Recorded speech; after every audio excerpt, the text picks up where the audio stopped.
Hi friends, ఈరోజు మనం ఒక కొత్త కథ తెలుసుకుందాం. ఈ వీడియోలో అసలు నిజం తెలుసుకుంటే మీరు షాక్ అవుతారు. ఒక చిన్న పట్టణంలో ముగ్గురు చాలా సన్నిహితమైన స్నేహితులు, హరీష్, నివేద్, తమన్. వాళ్ళు చాలా క్లోజ్గా ఉండేవాళ్ళు. ఒకరిపై ఒకరికి నమ్మకం ఉండేది. ఒకరోజు ఒక ధనవంతుడి ఇంట్లో 10 లక్షలు దొంగిలించబడ్డాయి. సీసీటీవీ కెమెరాలో ఒక షాకింగ్ విషయం కనిపించింది. దొంగ ముఖానికి మాస్క్ వేసుకున్నాడు, కానీ బయటికి వెళ్లే ముందు మాస్క్ తీసేశాడు. ఆ ముఖం హరీష్ లాగే ఉంది. పోలీసులు వెంటనే హరీష్ని పట్టుకున్నారు. హరీష్, నేను కాదు, నమ్మండి అని చెబుతూనే ఉన్నాడు, కానీ ఆధారాలు చాలా బలంగా ఉన్నాయి.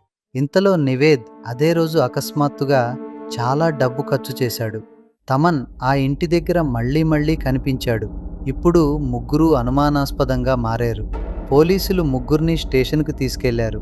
హరీష్, నన్ను ఎవరో ఉద్దేశపూర్వకంగా ఇరికిస్తున్నారు. నివేద్, నేను నా పని చేసుకున్నా. తమన్ ఏమీ మాట్లాడలేదు, కానీ అతని కళ్ళలో భయం స్పష్టంగా కనిపించింది. ఒక చిన్న ఆధారం బయటపడింది. సీసీటీవీ వీడియోను జూమ్ చేసి చూస్తే ఒక చిన్న తేడా కనిపించింది. హరీష్ కుడి చెవి దగ్గర ఒక మచ్చ ఉంటుంది, కానీ ఆ వీడియోలో ఉన్న వ్యక్తికి ఆ మచ్చ లేదు. అంటే అతడు హరీష్ కాదు. చివరికి పోలీసులు అసలు నిజాన్ని బయటపెట్టారు. ఆ దొంగ హరీష్కు కవల సోదరుడు. చిన్నప్పుడే వాళ్ళు విడిపోయారు. అతను తర్వాత నేరస్తుడిగా మారాడు.